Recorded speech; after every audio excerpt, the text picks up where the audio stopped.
Thank you, Nate. Thank you to the members of the media for being available today. An exciting day for our organization. When we met last time, which was a month ago, we outlined the process that we would go through to hire a new coach. Couldn't be happier with bringing Bruce on board as the next head coach of the Golden Knights. He embodies so many of the traits that we were looking for. Great record of success. Any way you want to measure performance of a team, his teams have been extremely successful. So I think a real opportunity for the Knights. I think that it makes our team better. It only adds to the excitement that we have heading into this coming season, and we look forward to working with Bruce and welcoming Bruce and Julie and his children to Las Vegas. We'll open it up to questions. We will be passing the mic along because this is being streamed live, so if you can raise your hand, I'll get that around. So, yes.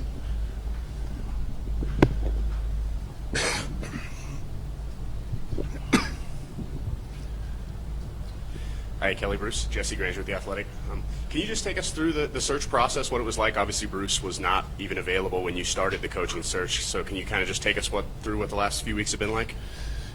Sure. First of all, your decisions, on our existing staff aren't made based on availability of coaches or lack of availability of coaches. You make those decisions based on how you feel about your own team.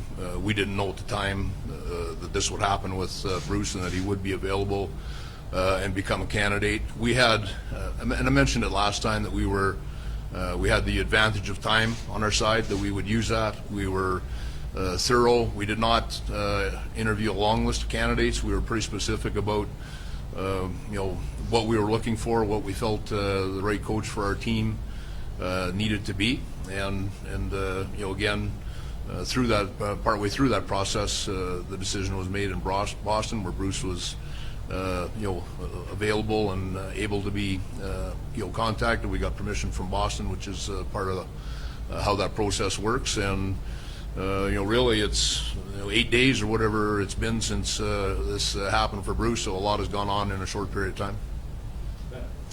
Ben Goetz, Las Vegas Regional. Bruce, for you, what have the past week and a half been like for you from that decision in Boston to getting here today? Yeah, I wanted to start by first thanking Bill Foley, Kelly, George for putting their trust in me. I think it's a privilege and an honor to be a head coach in the National Hockey League, and so I'm very grateful for the opportunity here in Vegas. The last 8 days, obviously, when you get let go, it's disappointing. There's a lot of emotions that go into it. You kind of sort of lick your wounds and console your children, and then the phone started ringing for me. So again, I was very flattered, that people valued how I did my job, and in talking to Kelly during the process, almost on a daily basis, I just felt this was going to be a great fit for me. So that's how it kind of rolled through. And then there's a discussion with Julie, my wife, about, we've been an East Coast family for a long time. I'm from Canada, she's from New Jersey. How it affect the kids, and because I knew hockey-wise it was a no-brainer for me. It was going to be, how's it going to affect your family, and everyone's on board. So, and again, there's stuff that goes on in between there, but for me, that's how the process played out. Couldn't be more excited. Great group of players here that want to win. Been very close, and hopefully we can all sort of go hand in hand and get us over the top.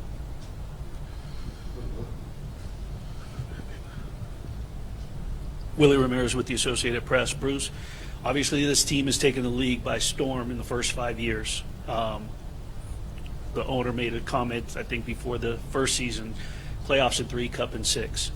Why is Bruce Cassidy the right fit for this roster, and why is this roster the right fit for you? Well, we're in year 6, right? So the pressure's on, which is great. Previous market was, an original 6, so lots of pressure. So that to me is a good thing.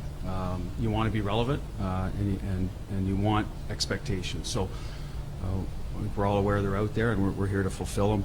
What makes me a good fit? I think, in general, I've done a good job with certain areas of the game that are important in the National Hockey League. You got to value keeping the puck out of your net. Can't win if you're not good defensively. I think our teams have been very good in that structured, but we're doing it to get the puck back. We want to get into attack mode, and I think we've been very good with that. Our special teams are so important in the National Hockey League. I think our numbers speak for themselves in that area. I think we're a goaltender-friendly style of play in terms of how we're structured defensively, and I do believe players will have the freedom and creativity to get going on offense and play to their strengths. And there's a lot of those players in this lineup, so I think that'll translate well. Having some high-end offensive defensemen that can push the pace, I think, in today's National Hockey League is so important the way the game's progressed. So that'll be a good fit because I believe in that. So everything aligned perfectly, I thought, with the roster. Until I walk in that room, I can't tell you everyone's personality. I'm going through the process now of meeting, trying to connect with every player, and we'll see how that plays out to find the chemistry, lines, deep pairs, etc. But that's the kind of style of play that I believe I can bring, and I try to get our teams to play, and it looks like this group of players will want to play that way and excel in that style. So that's why I think it's a good fit. Go ahead, Chris, the gang. Bruce Ed Graney, Review Journal. You talked last week, I believe, or maybe a few days ago, about accountability, Yep. that they have to be accountable. You also talked about messaging, and it might change. Do you have to know who's on this team before you can worry about messaging? Well, the accountability will be there. How you message it is always different from player to player, room to room. So yes, absolutely, to answer your question. And that to me will be a feeling out process. It'll happen quick. I think I'm pretty good at assessing how a player needs to be handled. I've always believed you have to earn your way in the National Hockey League. So as a younger guy, I don't like to let those habits and details slip, so they will hear more of the message. How you deliver that message, again, is everyone has a different coaching style. And again, I'll get to know the players and figure out what works best for them. But I do believe if your team's not, if you don't have accountability, I don't think you have much in the end. Personally, you need the players to play for the crest on the front, not the name on the back, and still allow them to be themselves. So that'll happen whether it's a young roster, old roster, in between roster, no matter where they are in their careers. But again, how you do that to players, I think, is very important as a coach. Some guys have earned a lot of rope. Other guys are in the process of earning that rope. So that's how it'll play out.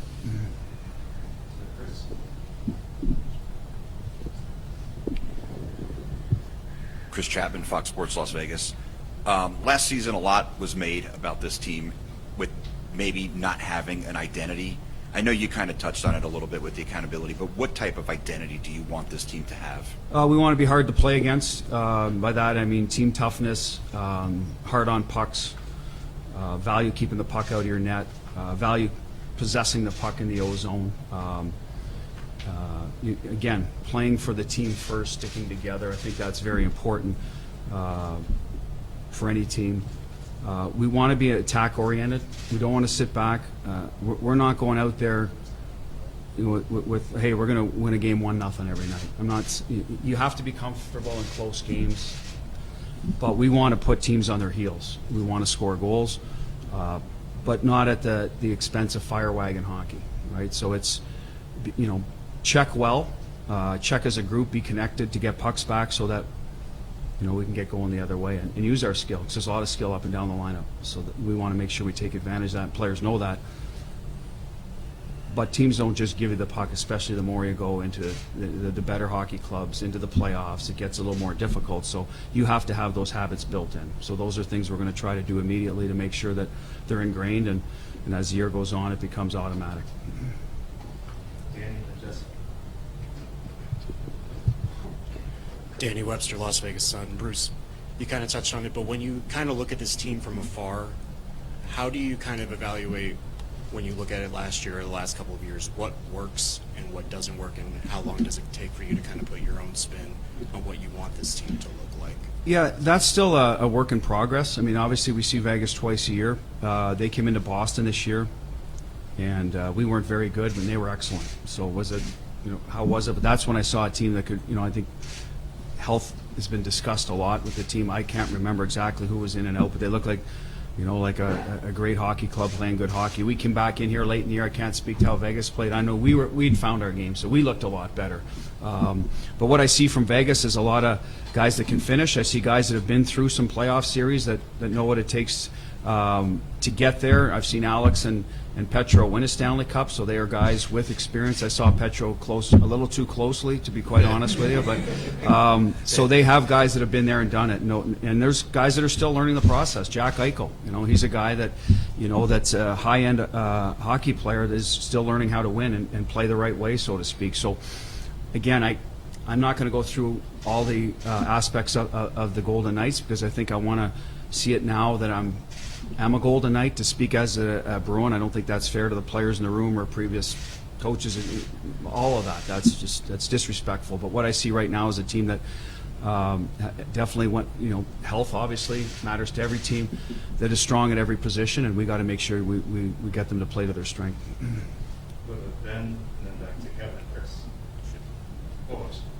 Yeah, to Ben. Goats, Las Vegas Regional. Bruce, you mentioned this came together fairly quickly.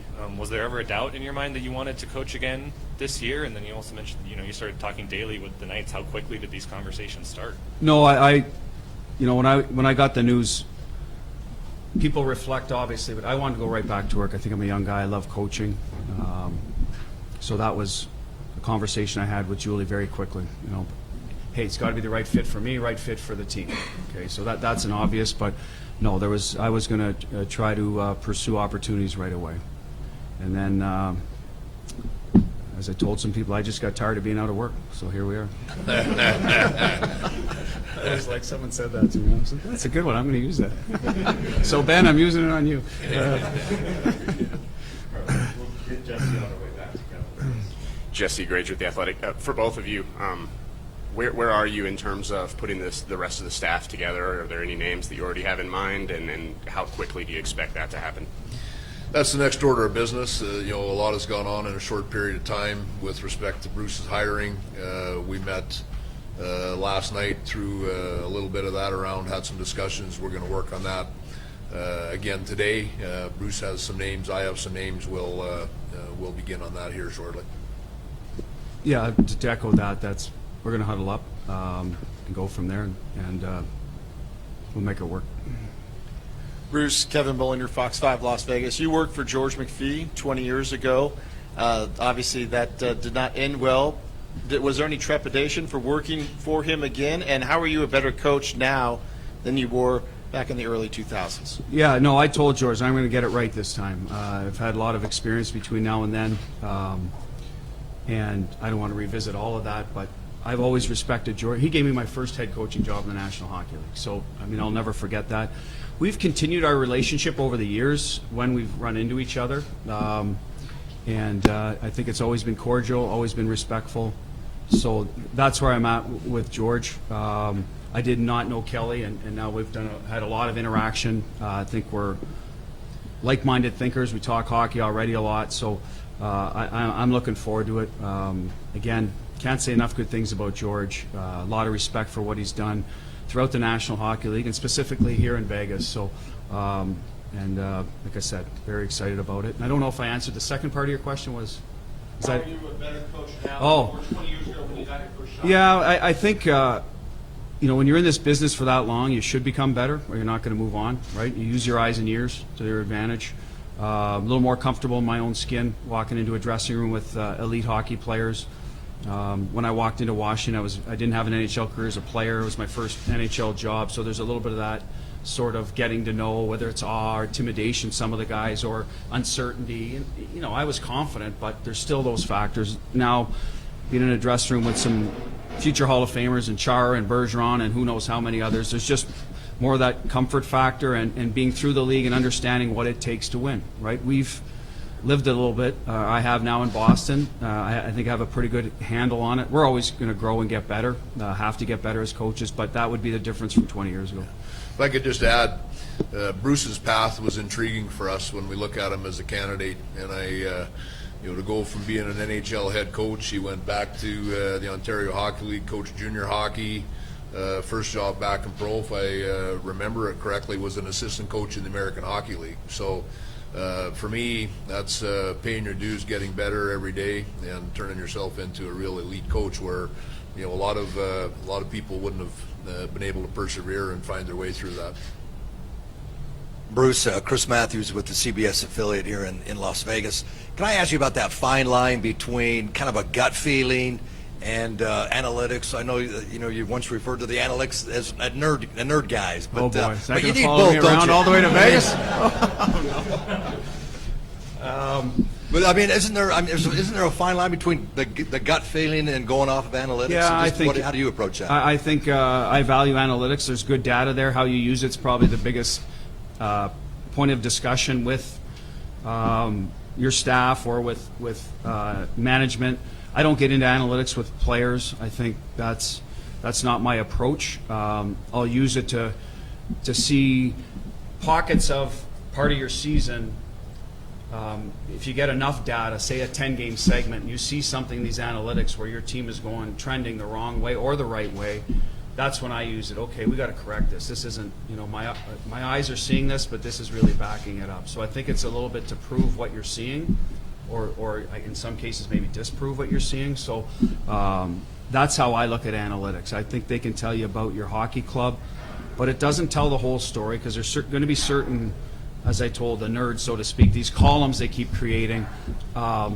Your style of play will dictate sometimes that might not look good in analytics, but it's still effective on the ice. Because I don't think any team's going to dominate every area of analytics. It's just style of play will lend itself to some fluctuation in that. And as long as your style of play kind of matches up with what the analytics are telling you, then that's where I go with it. And then if management has points on line structure, how they're producing as a line, then obviously you have to value that and look at it.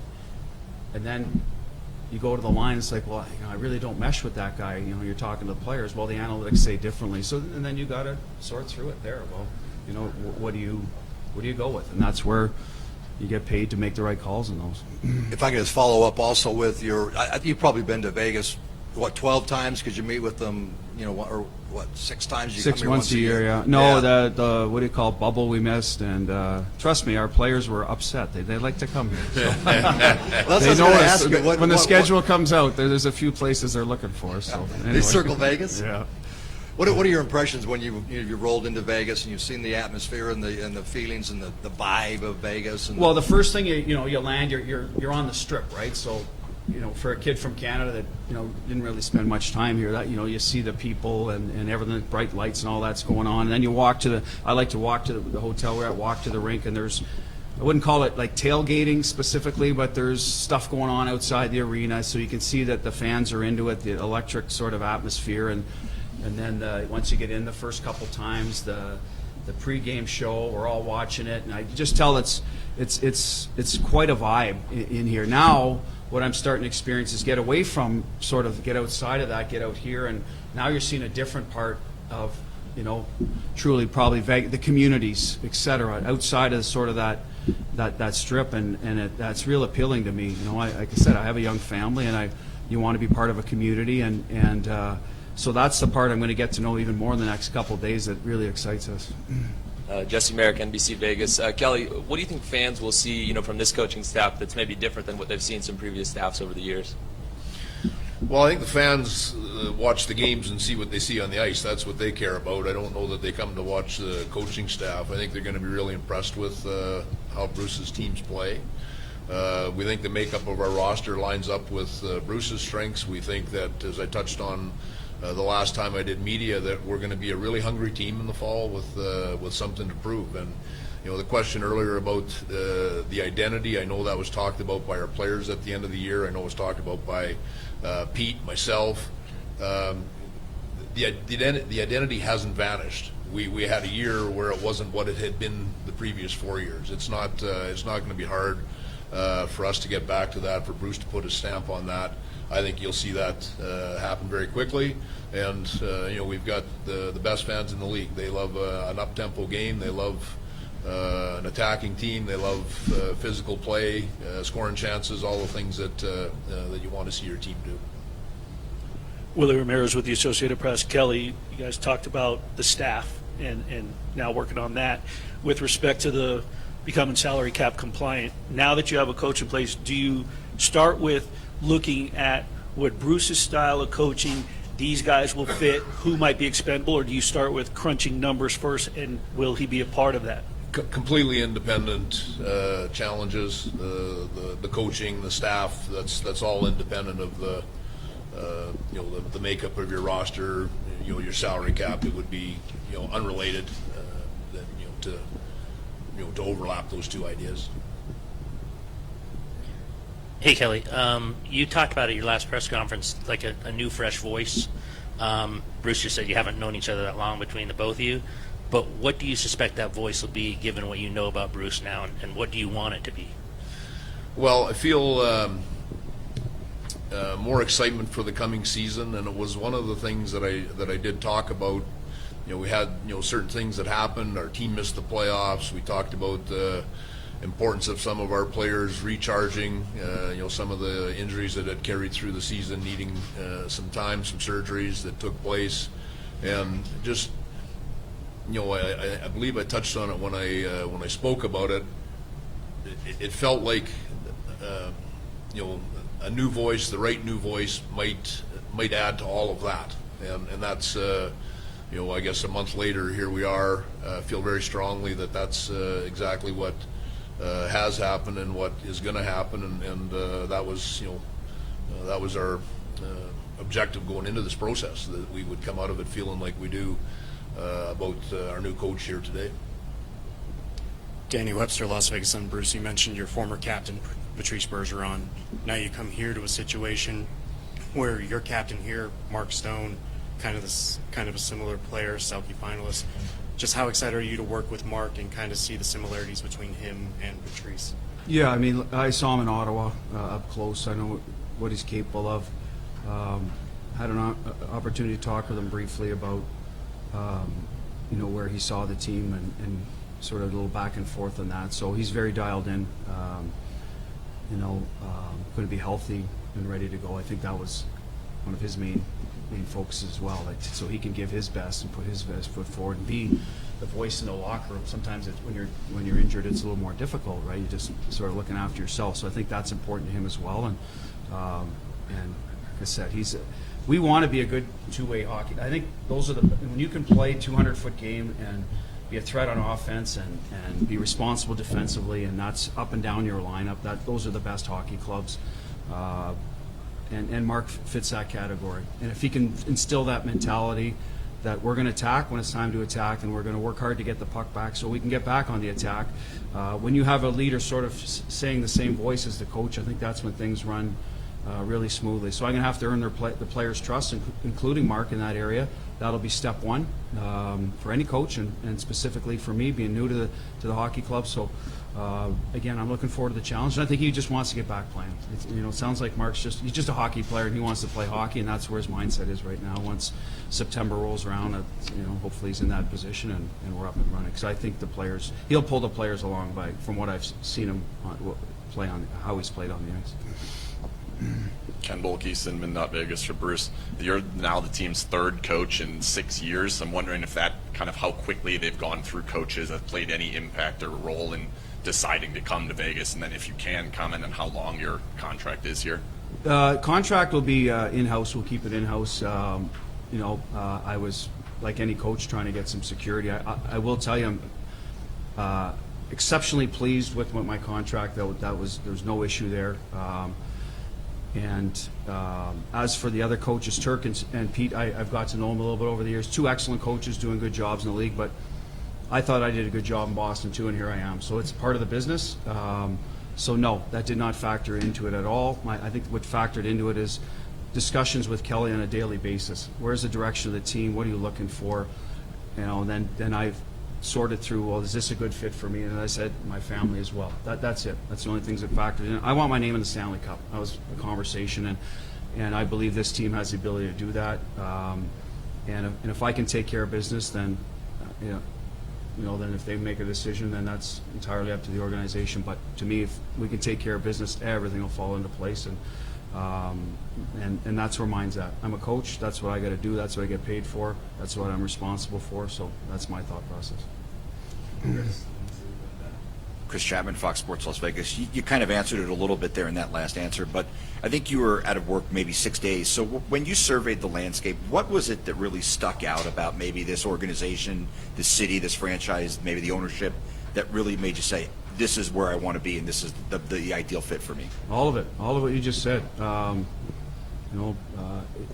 You can see as a member of the NHL what Vegas did to come in and how much success they've had and how the fan base is behind them immediately and how everything's first class. You don't have to be here to know that. You hear the people talk throughout the National Hockey League. So that's already in place. Solid ownership. Management team, I knew George, like I said. Kelly's had a lot of success, so there's no issues there. A roster of players, as I said, that have, some of them have been through the grind of the playoffs, some have finished on top of the mountain. So it was all in place, to be honest. There was, just seemed like a real, the question was the health of the hockey club last year. How's that going to affect the team going forward, I guess would be the only thing. And it sounds like everyone's getting taken care of, and knock on wood. I mean, that's just part of every team goes through that. So other than that, there was really not a lot to say, hey, not sure on this, not sure on that. Let's get them healthy and get playing, because I said I truly believe there's a lot of excellent hockey players. It's up to me. My job is to get the best out of them and get them to play as a team and achieve as a team. So that's how I looked at it. Hi, Bruce. Nice to meet you. Lindsey Brown from 1140 The Bet. Happy to have you here in Vegas. Something I really respected and admired about your time in Boston was the way that your players addressed the Kyle Beach interview with Rick Westhead. The players decided to watch that interview as a team. As a head coach, what is your role in fostering team culture like that? Yeah, I thought that was very important. I went to Bergie, and I thought it would be a good idea that it was very relevant in hockey right now. We've got some young players in the room. And as a group, I said, we don't have to be in the room as coaches or management. Would you like to do it by yourself as a group? And they wanted to do it by themselves. I respected that. I had already watched the interview. I remember we were in Carolina when the news broke. And listen, they're people first, the players. And some of them are young, and it's a difficult business. You're young. You want to please the coaches. You want to please your teammates, etc. So for those guys, we got to take care of them, do a better job of that. And I think that was certainly a lot of credit to Kyle, a lot of courage for him to come out and share his story, and it's up to the rest of the league to learn from it. So I thought it was a great moment for our group. Can bring a team together, and I can't speak for them, but I thought it did. Ben Goats, Las Vegas Regional. Bruce, Kelly's talked about, wanting a hungry team, a team that's out to prove something coming into next year. Do you feel you fit into that? Do you feel you're coming into this job with something to prove? I do. I got let go. So, I want to, this is not some sort of revenge tour or anything like that. It's just I want to prove to myself, more importantly, that I'm capable of doing the job and winning in the postseason. So, yeah, there's a little bit of that. It's not going to consume me every day, Ben, by any means. I think when you come close to winning the cup, it's always in the back of your mind, and you want to finish the job. And I definitely have that mindset, but that's where I'm at. Any final questions? Justin? I know it's very early, and you haven't even put the staff together, but I'm just curious, how similar do you think the systems will be from Boston to Vegas? After looking at this lineup, do you think it's gonna be a similar brand of hockey, or do you think you have to kind of change things and mold it to what you have here? No, I would like to bring the stuff that worked well and the stuff that didn't, and we'll sort through. I've talked to Kelly about that, and once the staff is together, we'll sort through that. I got to make the final call on that, but my beliefs, I think, are you need to have accountability in the group, and you need to defend well, and you need to value the possession of the puck. So I think those go everywhere. You have to have team toughness. You got to play for one another. Now, how the systems fit in that, yes, personnel will drive some of that. Now, there's usually a negotiation at some point where this is what I think works. Okay, this is the way I play, and we've got to find common ground and get them to adhere to those 4 or 5 things we just talked about. So I think our defensive system was excellent in Boston, worked very well. I think we needed to score more goals at times, so we're always trying to tweak that, and I think that's not unique to my previous team. It's everywhere. And special teams, I thought, were very good. I think that's personnel-driven a lot of times as well. Players have to execute. But as I said, they were good, and we're going to try to implement some of the same things we did, and see how the players react to it. And like I said, everything will be fluid from there. Ben and Chris. Ben goes Las Vegas Regional. Kelly, if I could ask you for a couple injury updates. I know you said last time that you know about a month after Robin Leonard's surgery, a firmer idea of his timeline, so it's been about. Met with our medical people here yesterday. Everybody that's had off-season surgery rehabs are going fine. Keegan Colasar had an off-season surgery that I don't think maybe he'd even had when we met last time, but rehabbing fine in his situation. And then the others we've already talked about. So, yeah, again, to some of the things we talked about earlier, this off-season is 2 months longer than we wish it was, but we're going to use that to prepare our team for the coming season. Move back to Chris and then one Jesse. Bruce, I just wondered, coming out here now west, and Josh McDaniels and that Patriots staff, I don't know what the seasons, if your paths crossed much, but Belichick and McDaniel, any stories, did they call you, congratulate you? Are you excited to be out here with the other Patriots, now Raiders? Yeah, I developed a relationship with Bill over the years. I like him a lot. He's been good for me. He's got a job to do. I've got a job to do. So, we're not interacting. But, the family would go to, the OTAs or the summer camps. And, we'd go to the odd game throughout the year. I wouldn't see Bill, but the Kraft family. So a lot of respect for Bill and Josh. They did great things in New England. Obviously, hopefully Josh can do that out here. I'm going to have to convince Cole that he's going to have to, get on board with the black and silver here and not the Pats. That'll be a challenge because, hey, he's a New England kid, right? So he's, I'll tell him you can have the Red Sox, but you got to give up the Pats, right? How's that? So, but like I said, I like Bill a lot. Tremendous amount of success. We'll still communicate going forward. Hopefully I get to know Josh because I thought in Boston, to build off that, the coaches had a great relationship. They had the Jimmy Fun telethon there where we'd all get together. Alex Cora, Brad Stevens, now Ime. So I thought it was good. It was good for competition. I think we all pushed each other in that market to be the top dog. So, we're still chasing, everyone's still chasing Bill there, but closing ground, obviously, the Celtics are right there. So that was a nice way to get better as well. You're talking to a lot of bright sports minds, so I think it was all positive interacting with the coaches there, especially Bill. So I got one for both you guys. For Kelly, you noted there's many areas that he's had success over his career, but how important was the special teams aspect of the area that he's had success in for you? And then for Bruce, specifically on the power play, what are some things that you think are characteristics of a strong unit in that sense? Yeah, and I'll speak to that. I really, can't stress enough the importance of special teams, and I know that it's been a challenge here at different times in the past. Bruce has done it again and again and again. I guess that's what, to me, is impressive. I think there's different teams and different coaches that, with the right personnel in the right year, you have a real good power play or a real good penalty kill, or maybe one's better than the other significantly. You see teams sometimes like that. And I think in Bruce's case, the penalty kill and the power play consistently have been very, very good for a long period of time. So that is really important to us. It's part of that decision-making process that we had in terms of what we think Bruce's strengths are and what can translate to our team. So certainly was talked about a lot. Yeah, from my end, I've always believed typically you're seeing at least four forwards and a defenseman on the power play. So I've always felt that the majority of the plays should go through those four forwards. So they're just typically more comfortable around the net. They want the puck around the net. They're high-end guys that need the puck around the net. That's drive a lot of their offense that can spill into 5-on-5. So that's the first thing we've always tried to do is run our. Every power play has options, so we want our options to be closer to the net, as close to the net as possible. So we'll make sure we build in those, depending on sticks, strengths. Obviously, I had a left stick on the half wall. Jack Eichel's a right stick. It's going to be a big part. So you have to start with where the pieces fit, and then and I think from there you have to be, a little. You can't be predictable every time. You have to know what you have, go through your sets, and be ready to adjust if they don't work and move things around a little bit. So a lot of that is what is the skill set of the players, and a lot of that is practice. I believe in practicing power play as much as possible with pressure.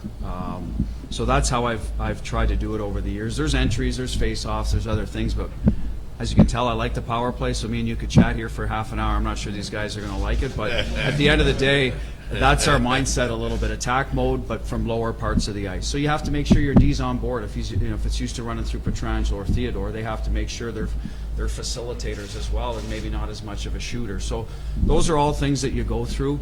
I think our preparation has been excellent. I take pride in watching other teams' PK so that you can switch from your option from A to B to C quickly in the game, and that's something I've always believed in. I wasn't a great hockey player by any means, but the one strength I had is I could see the ice, and I was a decent power play guy. So for me, it's always been something I've just gravitated towards. And lastly, you're dealing with a lot of high-end players on a daily basis. I think that's important for the head coach to connect with those guys as well and share ideas, so you can build some trust in them. So anyway, let's tell you exactly what our power play is going to look like until we get on the ice and we get our roster finalized. I have a pretty good idea that these concepts will work, but until we get on there, and if they don't, we'll adjust. We'll make sure the players are comfortable, and that's just how it's going to work. But it's preparation, it's repetition, and it's execution. The players, you have to have players that can make plays as well. So you can draw up whatever you want, but so that's how we're going to attack it. Kelly, Bruce, thank you for your time. Thanks everyone for coming out today. We appreciate it. All right. Appreciate your coverage. All right, thank you. Thanks, everyone. Thank you guys.